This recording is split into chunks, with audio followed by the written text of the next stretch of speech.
So hello students, welcome back to my YouTube channel. So पिछले video में हम लोग प्रेजेंट इंडेफिनिट के बारे में बात किए थे और आज हम लोग प्रेजेंट टेंस के दूसरे अध्याय प्रेजेंट इम्परफेक्ट यानी प्रेजेंट कंटिन्यूअस के बारे में बात करेंगे। तो चलिए वीडियो में बने रहिए। वीडियो में अगर कोई भी दिक्कत होता है तो आप लोग कमेंट बॉक्स में कमेंट कर सकते हैं। तो चलिए हम आते हैं कि जानते हैं कि प्रेजेंट इम्परफेक्ट क्या होती है, तो आगे आपसे फिर बात होगी। चलिए, प्रेजेंट इम्परफेक्ट हमारा प्रेजेंट टेंस का दूसरा अध्याय है। प्रेजेंट टेंस का दूसरा अध्याय है कि प्रेजेंट इंडेफिनिट को प्रेजेंट इम्परफेक्ट को प्रेजेंट कंटिन्यूअस भी बोलते हैं, ठीक है ना। और इससे पहले हम लोग प्रेजेंट इंडेफिनिट के बारे में जाने थे और आज हम लोग प्रेजेंट कंटिन्यूअस यानी प्रेजेंट इम्परफेक्ट के बारे में जानेंगे, ठीक है ना। तो प्रेजेंट कंटिन्यूअस क्या होता है? सबसे पहले कोई भी क्रिया अगर लगातार होगी, कोई भी क्रिया अगर लगातार होगी तो उसे हम लोग प्रेजेंट इम्परफेक्ट कहेंगे। कहने का अर्थ यह है कि कोई भी क्रिया अगर कंटिन्यूअस हो रही है, लगातार हो रही है, वो भी प्रेजेंट में, वर्तमान में हो रही है, उसे हम लोग प्रेजेंट कंटिन्यूअस टेंस कहेंगे या प्रेजेंट इम्परफेक्ट कहेंगे, ठीक है। तो चलिए, इसके सबसे पहला जो पॉइंट है वो है अफर्मेटिव। कि अफर्मेटिव क्या होता है? अफर्मेटिव का मतलब होता है कि जो चीज़ सकारात्मक हो, जिसमें नहीं आए, जो चीज़ सकारात्मक हो। और आप लोग ऐसे भी याद कर सकते हैं कि पॉजिटिव चार्ज, ये क्या होता है? पॉजिटिव चार्ज, इसमें नहीं की बात ही नहीं आती है, इसमें हमेशा पॉजिटिविटी आता है, पॉजिटिव आता है। और हम लोग इंग्लिश में पॉजिटिव वर्ड का यूज नहीं कर सकते हैं। इंग्लिश में हम लोग पॉजिटिव के जगह अफर्मेटिव का यूज करते हैं, सकारात्मक, ठीक है, सकारात्मक। चलिए तो स्टार्ट करते हैं। सकारात्मक वाला जो अफर्मेटिव वाला केस क्या होता है? अफर्मेटिव वाले केस में सब्जेक्ट तो हर सेंटेंस में रहते ही, आपको मालूम है, और ऑब्जेक्ट भी रहते हैं। इसमें क्या समझना है कि सब्जेक्ट के बाद जो हेल्पिंग वर्ब्स है वो कौन हेल्पिंग वर्ब्स है? तो subject plus is, am, are plus V4 plus object, ठीक है ना। तो ये तीन आप लोगों को दिखाई देती होगी, इज, एम, आर, ये तीनों आपके हेल्पिंग वर्ब्स हैं जो मेन वर्ब को हेल्प करने के लिए आते हैं। ये हमारे हेल्पिंग वर्ब्स हैं जो मेन वर्ब को हेल्प करने के लिए आते हैं। इसमें तीन हेल्पिंग वर्ब्स होते हैं इज, एम, आर, ठीक है। और हमारे मेन वर्ब्स होते हैं V4। हमारे मेन वर्ब क्या होते हैं? V4 होते हैं। और हेल्पिंग वर्ब्स क्या होते हैं? Is, am, are. चलिए स्टार्ट करते हैं। इसके एग्जाम्पल पे हम आते हैं। पहले हम जान लेंगे कि इज, एम, आर का यूज कहाँ करेंगे। मैंने पहले से ही लिख के रखा है, चलिए थोड़ा सा इस पर भी ध्यान दे देते हैं।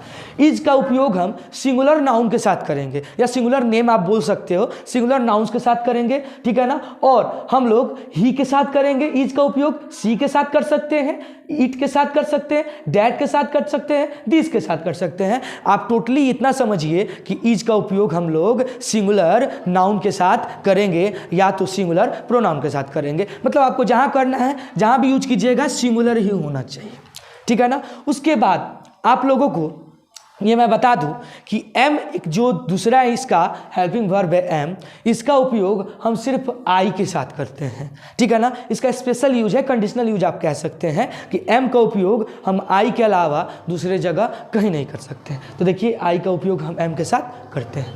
और आर का उपयोग हम कहाँ करते हैं? आर का उपयोग हम प्लूरल नाउन्स के साथ करते हैं। प्लूरल नाउन्स और जो दो या दो से अधिक, प्लूरल का मतलब आप लोग जानते ही होंगे कि दो या दो से अधिक के बारे में बात करें, हम उसे प्लूरल नाउन कहते हैं, ठीक है ना। उसके बाद यू के साथ हम करेंगे। यू के साथ तो स्पेशल केस है, यू के साथ तो हमेशा आर ही आएगा, ठीक है ना। यू के साथ और दे के साथ भी कर सकते हैं। चलिए हम एग्जाम्पल पे हम आते हैं। यहाँ तक तो आपको समझ में आ गया होगा। अब हम डायरेक्ट एग्जाम्पल पे आते हैं। I am going to Raxaul. इसका मतलब क्या है? कि मैं रक्सौल जा रहा हूँ, ठीक है ना। इसका मतलब क्या है? कि मैं रक्सौल जा रहा हूँ, तो काम वो लगातार हो रही है, ठीक है ना। उसके बाद सेकेंड नंबर एग्जाम्पल है he is going to Patna. He is going to Patna, वह पटना जा रहा है, वो भी जा रहा है ना। देखिए उसके लास्ट में रहा है, रही है, रहे हैं आते हैं। प्रेजेंट इम्परफेक्ट के लास्ट वाले हिंदी पहचान की तरफ अगर हम जाएं तो हमारा क्या होता है? रहा है, रही है और रहे हैं होते हैं, ठीक है ना। जैसे दे आर ईटिंग फूड, दिखा है दे आर ईटिंग फूड, वे लोग खाना खा रहे हैं, वे लोग खाना खा रहे हैं, ठीक है ना। तो ये हुआ हमारा अफर्मेटिव का केस। उसके बाद हम आते हैं अफर्मेटिव निगेटिव, नकारात्मक। नकारात्मक वाक्य, नकारात्मक अफर्मेटिव निगेटिव सेंटेंसेस कैसे बनते हैं। बस इसमें इतना ही ध्यान में रखना है कि हमारे जो is, am, are helping verbs हैं उसके बाद एक वर्ड आकर जुड़ जाता है, उसका नाम है नॉट, जो नकारात्मक सेंटेंस बनाता है। ठीक है ना। उसमें भी हमारा V4 मेन वर्ब है। आप जान लीजिए कि कंटिन्यूअस का मेन वर्ब हमेशा V4 ही रहता है। तो इसके एग्जाम्पल पे हम आते हैं। इसका एग्जाम्पल देखिएगा, I am coming to Africa, I am not coming to Africa. यहाँ पे नॉट छूट गया था, कोई बात नहीं। I am not coming to Africa, इसका मतलब क्या है, मैं अफ्रीका नहीं आ रहा हूँ, मैं अफ्रीका नहीं आ रहा हूँ। यहाँ पे क्या आ गया है, नॉट आ गया है। इसका मतलब क्या हुआ कि मैं अफ्रीका नहीं आ रहा हूँ। ठीक है ना। तो मैं अफ्रीका नहीं आ रहा हूँ, इसका मतलब क्या हुआ, यहाँ पे नकारात्मक हो गया, नहीं का बात हो गया, हुआ कि नहीं हुआ। तो यहाँ पे नहीं जब आ गया, इसका मतलब क्या हुआ, ये नॉट का यूज हो गया किसमें, अफर्मेटिव निगेटिव में हो गया। उसके बाद देखिएगा, he is not coming to India, he is not coming to India, इसका मतलब क्या है, he is not coming to India का मतलब हो गया he is not coming to India. इसका मतलब ये है कि वह इंडिया नहीं आ रहा है, वह इंडिया नहीं आ रहा है। इसका मतलब क्या हुआ, वह इंडिया नहीं आ रहा है। तो यह भी कार्य क्या हो रहा है, लगातार हो रहा है, वह इंडिया नहीं आ रहा है। चलिए, तो अब हम लोग इंटरोगेटिव पे आते हैं। तो चलिए हम इंटरोगेटिव थोड़ा जान लेते हैं कि इंटरोगेटिव होता क्या है। इंटरोगेटिव का मतलब होता है, ठीक है ना, बेसिकली इसको हम क्वेश्चन के नाम से भी पुकार सकते हैं। क्वेश्चन, जिसमें हम लोग क्वेश्चन करते हैं, किसी भी प्रकार का क्वेश्चन कहीं भी किसी भी व्यक्ति से, खुद से, कहीं पे भी किया जाए उसको हम लोग इंटरोगेटिव बोलते हैं, जिसके लास्ट में हमेशा क्वेश्चन मार्क रहता है। समझ में आ गया कि इंटरोगेटिव का मतलब होता है क्वेश्चन, जो क्वेश्चन किया जाए। ठीक है।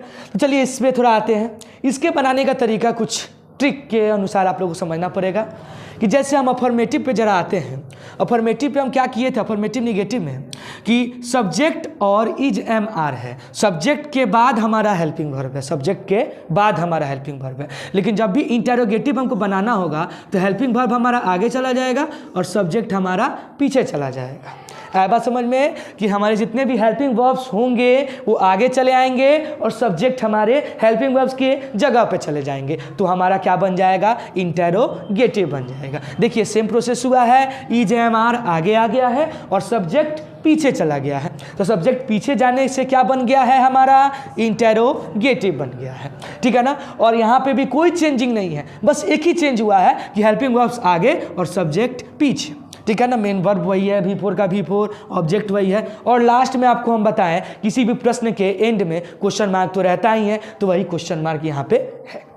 चलिए, तो यहाँ पे हम आते हैं। यहाँ तो समझ में आ गया होगा कि हेल्पिंग वर्ब्स को आगे और सब्जेक्ट को पीछे। यहाँ पे है, am I coming from India, am I coming from India, इसका मतलब ये है, क्या मैं इंडिया आ रहा हूँ, क्या मैं इंडिया आ रहा हूँ। यहाँ पे क्या आ रहा है, क्या मैं इंडिया आ रहा हूँ, मैं खुद से सवाल पूछ रहा हूँ, क्या मैं इंडिया आ रहा हूँ। ठीक है ना। इसका मतलब क्या हुआ कि इसके भी लास्ट में क्या है, रहा है। ठीक है ना। ये भी कार्य जो हो रहा है लगातार हो रहा है। ठीक है ना, कि मैं इंडिया आ रहा हूँ। उसके बाद देखिएगा, am I coming from India, मैं इंडिया से आ रहा हूँ, सॉरी मैं इंडिया आ नहीं रहा हूँ, यहाँ पे फ्रॉम है। ठीक है ना। आ रहा हूँ मतलब यहाँ पे से, इसका मतलब हो जाता है से। ठीक है ना, थोड़ा मिस्टेक हुआ, कोई बात नहीं है। Am I coming from India, मैं इंडिया से आ रहा हूँ, इसका मतलब क्या है, मैं खुद से सवाल पूछ रहा हूँ कि मैं इंडिया से आ रहा हूँ। चलिए उसका सेकेंड एग्जाम्पल पे चलते हैं कि is she eating a mango, is she eating a mango, इसका मतलब क्या है कि क्या वह आम खा रही है, क्या वह आम खा रही है। इसका मतलब यह है कि क्या वह आम खा रही है। तो इसके में भी क्वेश्चन आया है और इसके में भी रही है, क्या वह आम खा रही है। चलिए ये हमारा हुआ इंटरोगेटिव। अब हम इंटरोगेटिव निगेटिव पे आएंगे। तो चलिए अब हम लोग इंटरोगेटिव निगेटिव पे आते हैं। ठीक है ना। इंटरोगेटिव निगेटिव, क्वेश्चन किया जाएगा। इंटरोगेटिव निगेटिव का मतलब समझ लीजिए पहले कि क्वेश्चन किया जाएगा। ठीक है ना, नकारात्मक तरीके से किया जाएगा, जिसमें नहीं आ जाएगा, उसे हम क्या कहते हैं, इंटरोगेटिव निगेटिव कहते हैं। चलिए स्टार्ट करते हैं। इंटरोगेटिव निगेटिव का जो स्ट्रक्चर होता है वो होता है, आप लोगों को इंटरोगेटिव बताने का तरीका बताए हैं कि जो हेल्पिंग वर्ब्स होंगे उसको आगे करेंगे और सब्जेक्ट को क्या करेंगे, पीछे करेंगे। तो वही काम किए हैं। क्या किए हैं हम, इज, एम, आर हमारा आगे है और सब्जेक्ट पीछे है। और हमारा नॉट कहाँ है वो ध्यान से देखिएगा। इंटेरोगेटिव निगेटिव बनाने के लिए हमेशा याद रखिएगा, इंटेरोगेटिव निगेटिव अगर बनाना है तो बच्चे कंफ्यूज यहाँ हो जाते हैं कि आखिर में मैं नॉट डालूँ तो डालूँ कहाँ। तो हमको नॉट कहाँ डालना है, सब्जेक्ट के बाद नॉट डालना है। इतना दिमाग में रखना है कि अगर अफर्मेटिव निगेटिव अगर हम बनाते हैं, अफर्मेटिव निगेटिव अगर हम बनाते हैं तो हमारा नॉट हेल्पिंग वर्ब्स के बाद आएगा, और इंटेरोगेटिव निगेटिव बनाते हैं तो हमारा नॉट सब्जेक्ट के बाद आएगा। क्यों? क्योंकि हमारा हेल्पिंग वर्ब तो आगे चला गया इंटेरोगेटिव में, उसीलिए हमारा सब्जेक्ट के बाद नॉट आएगा।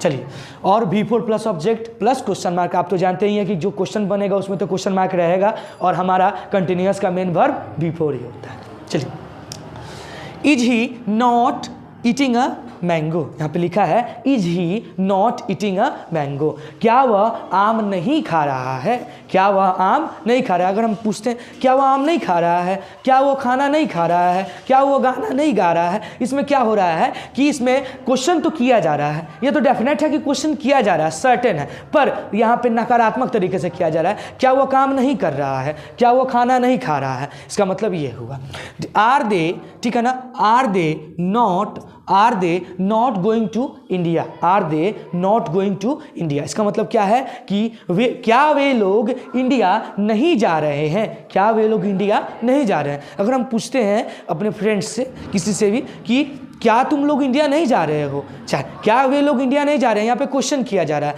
क्वेश्चन भी किया जा रहा है, वो भी नकारात्मक तरीके से किया जा रहा है, और इसमें भी क्या है, इंटेरोगेटिव बन रहा है। इंटेरोगेटिव का मतलब तो क्वेश्चन होता है। चलिए, तो यहाँ तक तो क्लियर हो गया होगा। अब हम लोग आते हैं WH यूज पे। आखिर में WH का मतलब क्या होता है, तो WH का मतलब जो वर्ड्स W से स्टार्ट हो और H से स्टार्ट हो। मैं एग्जांपल में आप लोगों को बता दूं कि जैसे W से हु हो गया, वाट हो गया, वाई हो गया, whom हो गया, ये सब हमारा क्या हो गया, WH। हाउ हो गया, ये सब हमारे क्या है, WH वर्ड, जो किस लिए आएंगे, क्वेश्चन बनाने के लिए आएंगे। किस लिए आएंगे, तो क्वेश्चन बनाने के लिए आएंगे। और हमारा इस चीज़ का जरूरत क्यों पड़ा हम लोगों को रीजनेबल क्वेश्चन के लिए, कारण पूछने के लिए, कि वे लोग स्कूल क्यों जा रहे हैं, वे लोग घर क्यों जा रहे हैं, वे लोग खाना क्यों खा रहे हैं, वे लोग कैसे काम कर रहे हैं, वे लोग क्या कर रहे हैं, ऐसे सवाल पूछने के लिए हम लोग WH यूज करते हैं। ये अक्सर नहीं बताया जाता है, पर मैं बता रहा हूँ कि रीजनेबल, रीज़न बताने के लिए, रीज़न पूछने के लिए, आखिर में हम लोग रीज़न पूछने के लिए WH का यूज़ करते हैं। जैसे यहाँ पे देखिएगा, why is she coming from school, why is she coming from school. इसका मतलब क्या है कि वह स्कूल से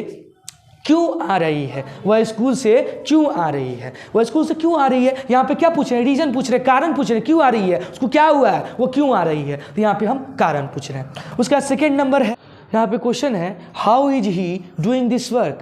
इसका मतलब क्या है कि वह यह काम कैसे कर रहा है, वह यह काम कैसे कर रहा है। तो ये कैसे जो है, कैसे जो आया है, ये कैसे जो आया है, इसके लिए हमको क्या चीज़ करना पड़ेगा, WH यूज करना पड़ेगा हमको रीजन बताने के लिए कि वह यह काम कैसे कर रहा है, ठीक है ना। तो ये हमारा WH यूज के बाद हमारा जो प्रेजेंट इम्परफेक्ट था वो कंप्लीट हुआ।